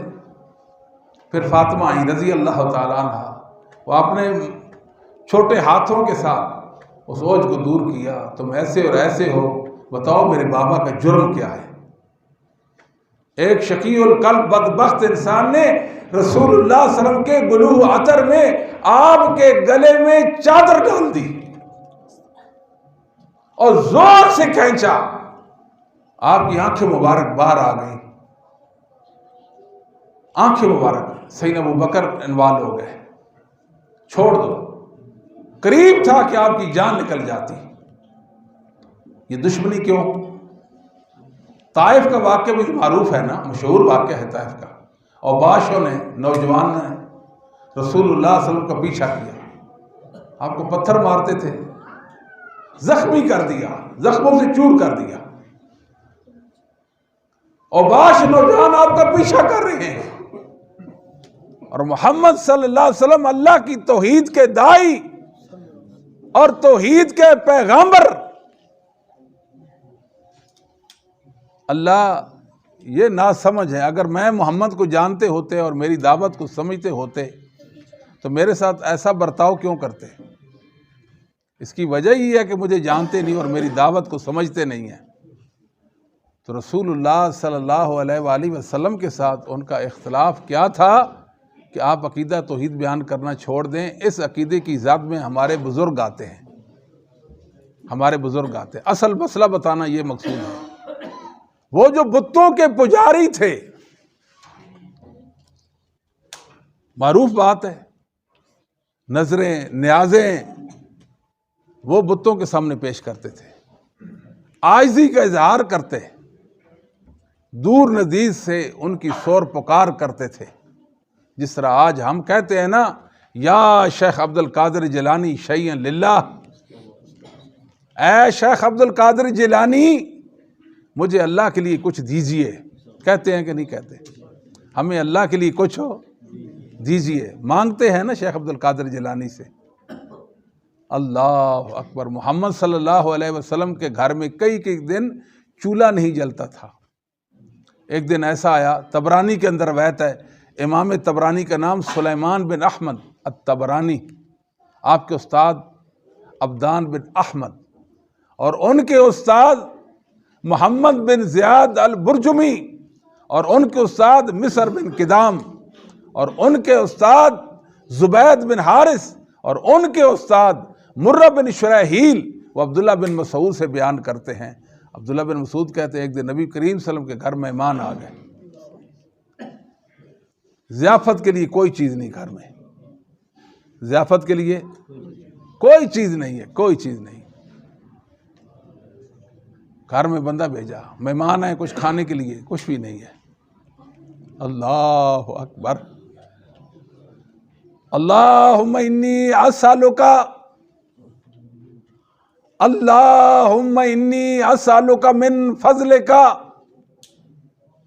ورحمتک فإنہ لا یملکھا الا انت. اللہ کے در پر ایک فقیر آیا ہے، ایک مانگتا ہے جس کا نام محمد ہے صلی اللہ علیہ وآلہ وسلم. اللہم انی اسألک من فضلک، جو تیرا فضل مانگتا ہے تو اسے تیری رحمت کا سوال کرتا ہے. فإنہ لا یملکھا الا انت، اللہ رحمت کا مالک بھی تو ہے. یاد رکھے اللہ کی دو رحمتیں ہیں. کتنی رحمتیں ہیں؟ ایک اللہ کی صفت ہے، اللہ کی صفت ہے، اور ایک رحمت مخلوق ہے جس کا اللہ مالک ہے. بات سمجھیے، رحمتیں کتنی ہیں؟ ایک اللہ کی صفت اور ایک اللہ کی مخلوق ہے. مخلوق کا مالک اللہ ہے، فَإِنَّهُ لَا يَمْلِكُهَا إِلَّا أَنْتَ۔ یہ رسول اللہ صلی اللہ علیہ وسلم نے اپنے رب کی حضور دعائیہ کلمات کہے اسی پریشانی کے عالم میں کہ گھر میں کچھ نہیں۔ دیکھیں میرے اور آپ کے گھر میں مہمان آ جائیں اور کھانے کے لیے کچھ نہ ہو تو ہماری کیا کیفیت ہوگی، ہمارے احساسات کیا ہوں گے۔ اتنے میں ایک انصاری صحابی بکری کا بھونا گوشت لائے، ہاذہ من فضل اللہ، ہاذہ من فضل اللہ، ہاذہ من فضل اللہ ونحن ننتظر الرحمہ۔ یہ میرے رب کا فضل آیا ہے، محمد صلی اللہ علیہ وسلم پر رب کا فضل آیا ہے، اس کی رحمت بھی اترے گی مجھ پر۔ یہ ہے محمد صلی اللہ علیہ وسلم، اور یہ کہتے ہیں ہم نے جو کچھ لینا ہے لے لیں گے محمد سے، جو کچھ لینا ہے لے لیں گے محمد سے۔ آپ محمد صلی اللہ علیہ وسلم کی کیا لیں گے؟ یا شیخ عبد القادر جیلانی شیئا للہ اغثنی یا رسول اللہ، اللہ کے رسول آپ میری مدد کو پہنچے، اللہ کے رسول آپ میری مدد کو پہنچے، ادرکنی یا رسول اللہ، اللہ کے رسول مصیبت میں پھنسا ہوں، میری دستگیری فرمائیے۔ سبحان اللہ۔ سیدنا علی اور فاطمہ رضی اللہ تعالیٰ عنہما، فاطمہ کہنے لگی چکی پیس پیس کر میرے یہ ہتھیلیوں پر وہ داغ پڑ گئے، چکی پیسی۔ علی رضی اللہ تعالیٰ فرمان لگے کہ پانی نکالتا ہوں، یہ پسلیوں کو درد شروع ہو گیا ہے۔ رسول اللہ صلی اللہ علیہ وسلم کے پاس وہ غلام ہیں، ہم جاتے ہیں کہیں گے بابا ہمیں عنایت کر دیں، ہماری ضرورت ہے، گئے، ہمت نہیں پڑی۔ ہوتا ہے نا داماد اپنے سسر سے مانگنے میں ہچکچاہٹ محسوس کرتا ہے نا، انسان کی عزت نفس ہوتی ہے، عزت نفس ہوتی ہے نا۔ بیٹی بھی بیائی جائے ویسے تو بہت اپنے بابا سے کرتی ہے، بابا مجھے یہ چاہیے وہ چاہیے، جب شادی ہو جاتی ہے اس کے لیے بھی کئی رکاوٹیں اور بندشیں ہو جاتی ہیں، وہ یہ نہیں کہتی بابا مجھے یہ چاہیے، یہ بیٹیوں کا صبر ہوتا ہے، پھر ان کی کوئی ڈیمانڈ نہیں ہے۔ سیدہ فاطمہ کہتی میں گئی، بس بات کرتے کرتے رہ گئی، مجھ میں ہمت نہیں پڑی کہ میں نبی کریم صلی اللہ علیہ وسلم سے کچھ مانگوں، واپس آ گئے۔ پھر پروگرام بنایا گیا، بابا آپ کے پاس غلام ہے ہمیں دے۔ میری بیٹی یہ تو میں نے صفہ کے جو طلبہ ہیں دور افتاد علاقوں سے آئے ہیں، دین کے طلبہ ہیں، یہ بیچ کر ان کا خرچ اخراجات پورا کروں گا۔ میں آپ کے سے بہتر آپ کو بتا دیتا ہوں کہ سبحان اللہ 33 بار، الحمدللہ 33 بار، اللہ اکبر 34 بار سونے سے پہلے پڑھ لیا کرو میرا بیٹا، اس سے زیادہ بہتر ہے یہ۔ آپ نے وہ خندق کا واقعہ بھی بخاری میں پڑھ لیا ہوگا کہ صحابی نے پیٹ سے پتھر اٹھایا، کپڑا اٹھایا تو ایک پتھر بندھا ہوا، اور رسول اللہ علیہ وسلم کے وجود مقدس پر آپ کے پیٹ پر 2 پتھر بندھے ہوئے تھے۔ اس کے علاوہ کئی واقعات ہیں، کئی واقعات۔ ایک کافر آپ کے پاس آیا، آپ سے کچھ مانگتا تھا، آپ نے فرمایا یہ مجھے غصے ہو رہا ہے، میرے پاس اسے دینے کے لیے کچھ نہیں ہے، یہ مجھے غصے ہو رہا، میرے پاس کچھ بھی نہیں ہے میں اسے دوں۔ یہ کہتے ہیں ہم نے سب کچھ رسول کریم صلی اللہ علیہ وسلم سے لے لینا ہے، اور کہتے کیا ہیں کہ نبی پاک قاسم اور اللہ عطا کرتے ہیں، کیا مطلب اس کا؟ ما اوتیکم ولا امنعکم، اللہ تمہیں دے، میں اللہ کی عطا میں رکاوٹ نہیں بن سکتا، اللہ نہ دے تو میں دلوا نہیں سکتا۔ انا قاسم ازو حیث امرت، میں تو وہاں رکھتا ہوں جہاں مجھے رکھنے کا حکم دیا جاتا ہے۔ مطلب کیا ہے؟ امام بخاری رحمۃ اللہ علیہ نے اس حدیث کو 2 کتاب العلم میں اور کتاب المغازی میں ذکر کیا ہے۔ اللہ علم عطا کرتے ہیں، اللہ کیا کرتے ہیں؟ علم، اور محمد صلی اللہ علیہ وسلم نبوت کا وحی کا علم انسانوں میں بانٹ دیتے ہیں۔ انا قاسم واللہ یؤتی، سمجھ آیا کہ نہیں آیا؟ یا اللہ رب العالمین مال غنیمت عطا کرتے ہیں، فتوحات دیتے ہیں، اور میں بانٹ دیتا ہوں مال غنیمت اپنے صحابہ کو، اس کا یہ معنی بنتا ہے۔ رسول اللہ صلی اللہ علیہ وسلم میں کچھ نہیں دے سکتے، کچھ بھی نہیں دے سکتے۔ رسول اللہ صلی اللہ علیہ وسلم سے ایک ذرہ بھی پیدا نہیں کر سکتے۔ آپ کو ہمارے حالت، ہمارے متعلق خبر بھی نہیں ہے، آپ جانتے ہی نہیں، آپ کے پاس علم نہیں، قدرت نہیں ہے، کیسے عطا فرمائیں گے؟ جب محمد صلی اللہ علیہ وسلم کے اندر یہ قدرت نہیں ہے جو عظمتوں کا استعارہ ہے، تو دنیا میں اور کون ہے جس کو وہ اختیار مل گیا جو رسول اللہ کو نہیں ملا؟ دنیا میں اس کی کوئی مثال نہیں کہ کوئی صحابی رسول اللہ صلی اللہ علیہ وسلم کے پاس آیا ہو اور آپ تشریف فرما ہو، اللہ کے نبی میری اولاد نہیں ہے، مجھے آپ اولاد دے دیں، اس کا ریکارڈ پیش کریں نا۔ اللہ کے نبی میں بیمار ہوں، آپ مجھے شفا دے دیں، میں دکھی ہوں، میرے دکھ کو دور کر دیں، مجھے نقصان ہو گیا، میرے نقصان کو نفع میں بدل دیں۔ ایک صحابی بھی نظر نہیں آتا۔ بتاؤ رسول اللہ صلی اللہ علیہ وسلم کے صحابہ آپ کے محبین تھے کہ نہیں تھے؟ آپ کے محبین تھے کہ نہیں تھے؟ صحابہ سے بڑھ کر رسول اللہ صلی اللہ علیہ وسلم سے محبت کرنے والا کوئی بھی نہیں ہے، مگر کسی صحابی سے یہ تو نہیں ہے کہ اللہ رب العالمین کے اختیارات رسول اللہ علیہ وسلم میں دیکھے۔ ایسے نہیں، رسول اللہ صلی اللہ علیہ وسلم کی وفات ہو گئی، وفات کے بعد آپ کی قبر پر چلا گیا ہو اور دعائی دی ہو، اللہ کے نبی میں آپ کی قبر پر آیا ہوں، میری یہ ضرورت ہے، آپ میری ضرورت کو پوری کر دیں، اب اللہ کے ہاں میرے سفارشی بن جائیں۔ دنیا میں کسی جھوٹی من گھڑت روایت میں یہ بات ثابت نہیں ہے۔ صحیح تو دور کی بات ہے، کجا صحیح، کسی جھوٹی روایت میں بھی ثابت نہیں کہ رسول اللہ صلی اللہ علیہ وسلم کو سفارشی بنایا۔ ہم تو پتھروں کے سامنے، حجروں کے، یعنی کوئی شہر ایسا نہیں ہے جہاں مقبرے اور قبے نہ ہوں، مقبرے اور قبے نہ ہوں اور ان کی حد درجہ تعظیم نہ ہوتی ہو۔ لوگوں نے وابستہ کی ہوئے اپنے جذبات، سلسلے بانٹ رکھے ہیں۔ مسلمانوں ایک بات ذرا اچھی طرح سمجھ جائیں، اللہ رب العالمین مثال دی ہے، ضرب اللہ مثلا رجلا فی شرکاء متشاکسون، مثال ہے اس شخص کی، اکیلا غلام ہے، اس کے کئی آقا ہیں، اکیلا غلام اس کے کئی، اور ہیں بھی اکھڑ مزاج، ہیں بھی ضدی، ہیں بھی بغض و عناد والے، ہیں بھی جھگڑالو، ہیں بھی حاسد، ہیں بھی بے وقوف، وہ بیچارہ اکیلا، یہ کرو دوسرا کہے گا یہ نہ کرو وہ کرو، کیسا خوش کرے گا؟ کیا اس کے لیے ممکن ہے کہ ہر ایک کو راضی کر لے؟ بھئی یہ کیا چاہتا ہے، وہ کیا چاہتا ہے، وہ کیا، اس بیچارے کو سمجھ ہی نہیں ہے، وہ کیسے سمجھے گا؟ اس کی سنے تو دوسرا مخالف، اس کی مانے تو وہ تیسرا مخالف، وہ کیا کرے گا؟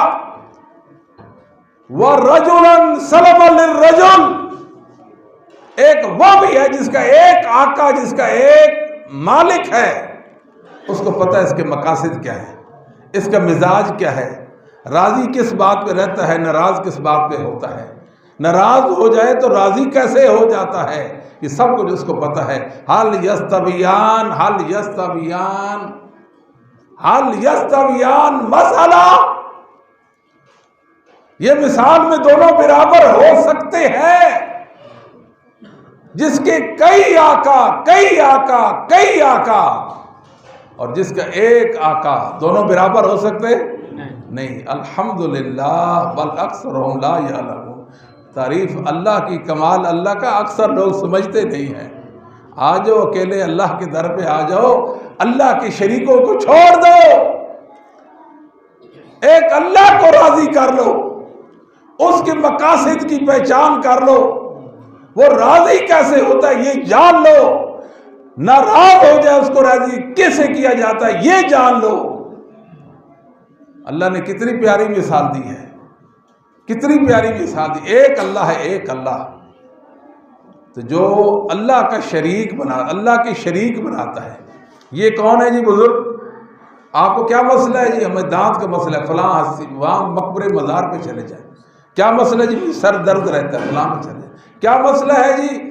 مجھے کوئی فالج کی شکایت ہے، فلاں کے پاس چلے جائیں، میری اولاد نہیں ہے، فلاں کے پاس چلے جائیں، مجھے یہ ہو گیا اور وہ ہو گیا۔ اللہ اکبر، مخلوق مخلوق کو پکار رہی ہے، قیدی قیدی کو کہتا ہے مجھے رہا کر دے۔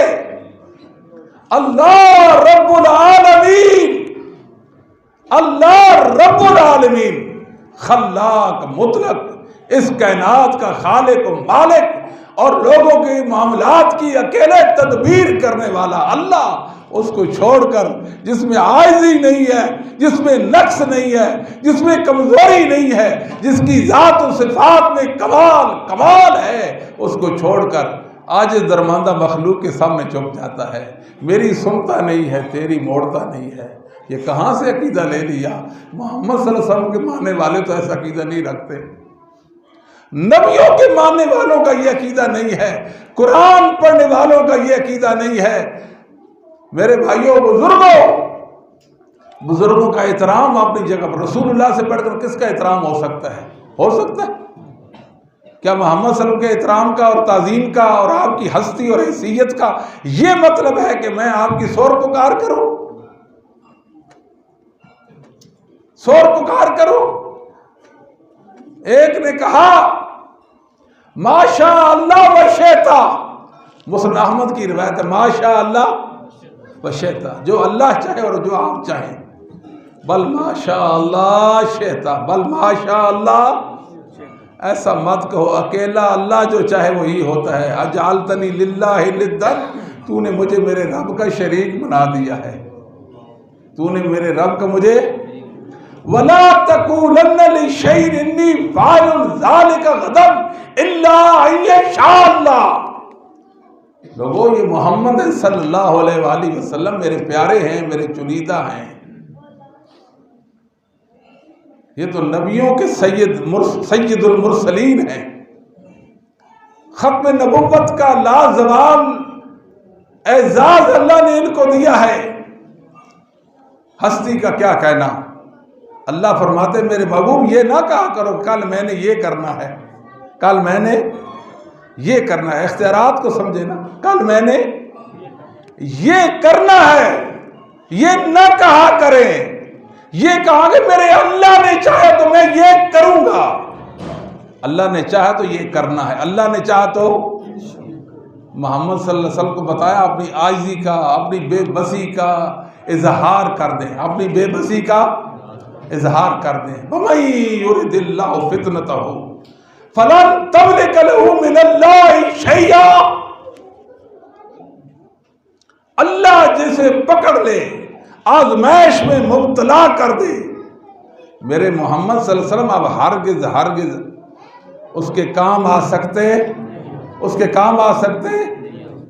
آپ نے اپنی بیٹی فاطمہ سے فرمایا یا فاطمہ بنت محمد، یا فاطمہ بنت رسول اللہ، اے رسول اللہ کی بیٹی فاطمہ، سلینی ما شئتی، میری بیٹی دنیا میں مجھ سے جو مانگنا چاہتی ہے مانگے، میرے بس میں ہوا کہ اپنی بیٹی کو ضرور دوں گا۔ لا اغنی عنکی من اللہ شیئا، میرا اللہ آپ کو پکڑ لے، عذاب میں گرفتار کر لے، روز آخرت میں محمد آپ کے کام نہیں آ سکوں گا۔ لا املک لکم من اللہ شیئا، لا اغنی عنکم من اللہ شیئا، لا املک لکم نفعا ولا ضرا،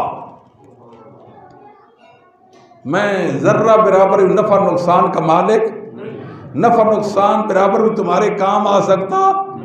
یہ ہے محمد صلی اللہ علیہ وسلم من الامر چاہیے۔ محمد آپ کے اختیار میں کچھ نہیں ہے، جب رسول اللہ کے اختیار میں کچھ نہیں، دنیا میں اور کون ہے بتائیں تو صحیح جس کے اختیار میں کچھ ہے، جو دے سکتا ہے، عطا کر سکتا ہے؟ وہ تو اپنے آپ کو زندہ نہ رکھ سکا، اس پر تو اللہ کا حکم فیصلہ موت کا آ گیا تھا، لوگوں نے اس کا دفنایا اور کہتے ہیں نہیں زندہ تھے تو طاقت نہیں تھی، مرنے کے بعد ان کو بڑی طاقتیں مل گئی، ان کو پتہ ہی نہیں ہے، بڑی طاقتیں مل گئی۔ اللہ تعالیٰ فرماتے ہیں اَيُشْرِكُونَ مَا لَا يَخْلُقُ شَيْئًا وَهُمْ يُخْلَقُونَ، مخلوق میری ہے، مخلوق میری ہے، توجہ، مخلوق میری ہے اور جنہوں نے ذرہ بھی پیدا نہیں کیا ان کو میرا ہی شریک بنا دیا، ان کو میرا شریک بنا دیا۔ یہ بھی ہیں کرنیاں بھرنیاں والے۔ یا علی مدد، یا رسول اللہ مدد، پکار لو، دہائی دے لو رسول اللہ صلی اللہ علیہ وسلم کے نام کی، پکار لو علی کو، ان کے نام کی دہائی دو۔ اللہ تو پوچھتے ہیں نا، یشرکون ما لا یخلق شیئا وهم یخلقون۔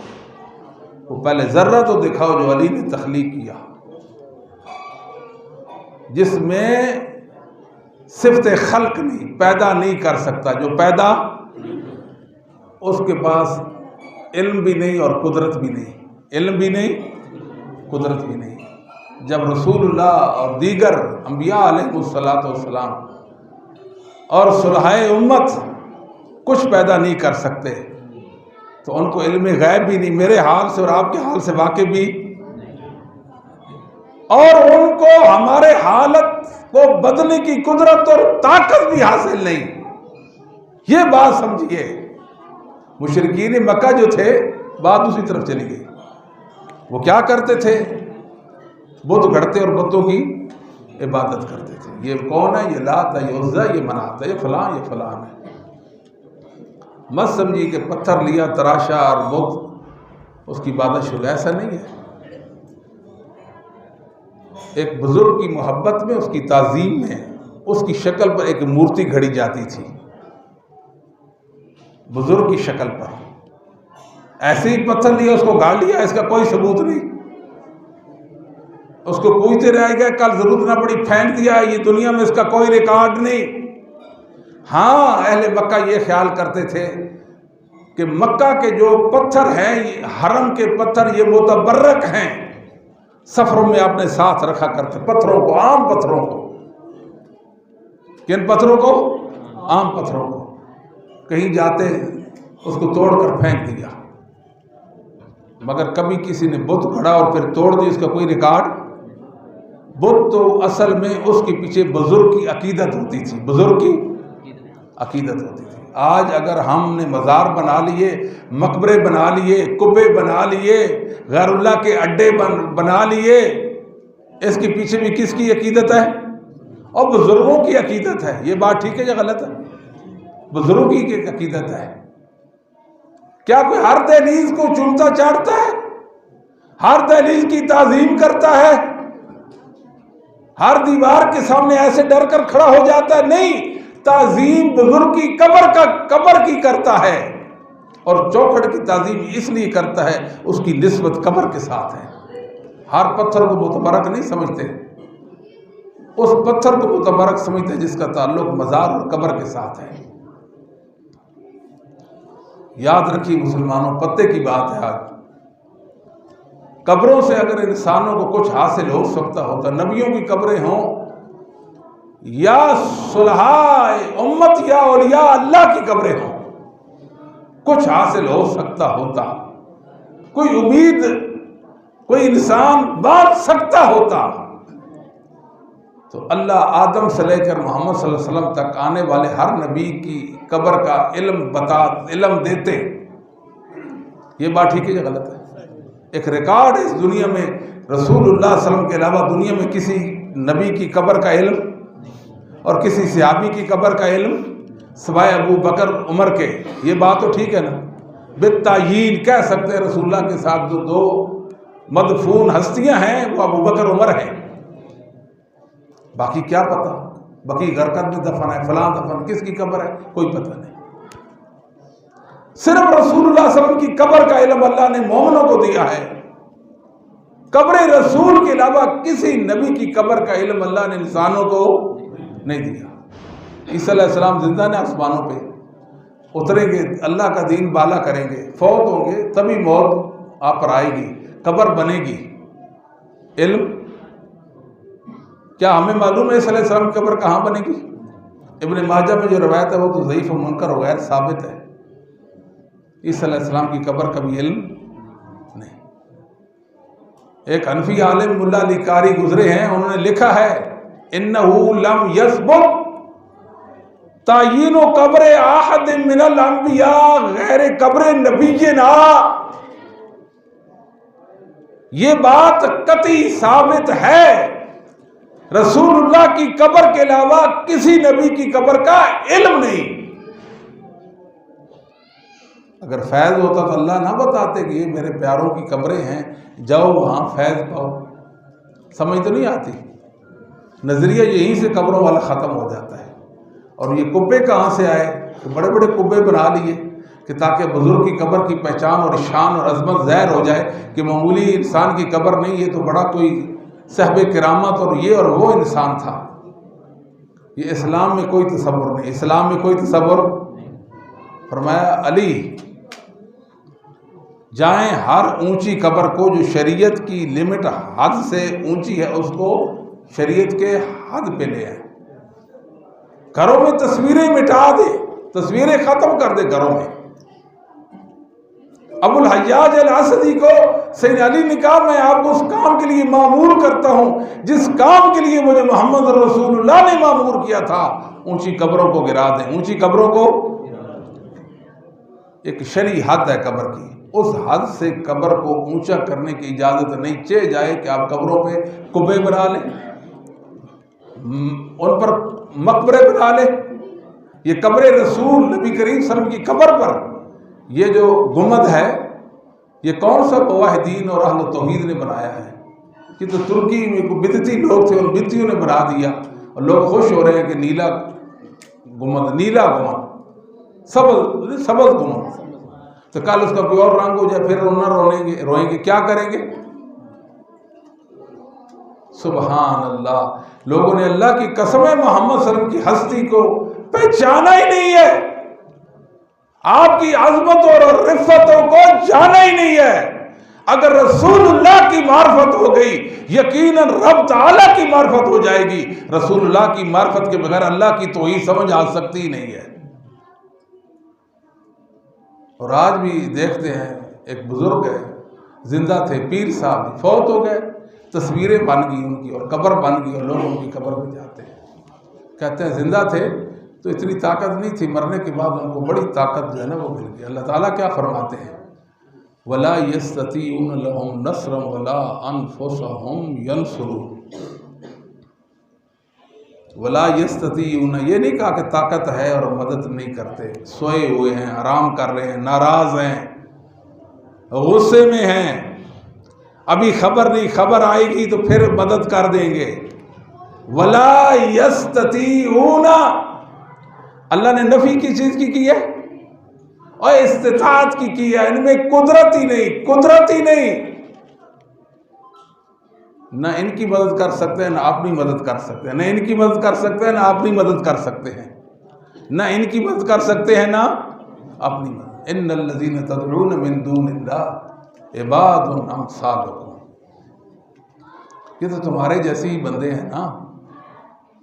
تمہارے معبود کیسے بن گئے، تمہارے مشکل کشا کیسے بن گئے، حاجت روا کیسے بن گئے، داتا دستگیر کیسے بن گئے، غریب نواز کیسے بن گئے؟ بتاؤ، عباد امثالکم، یہ تو تمہارے جیسے بندے ہیں۔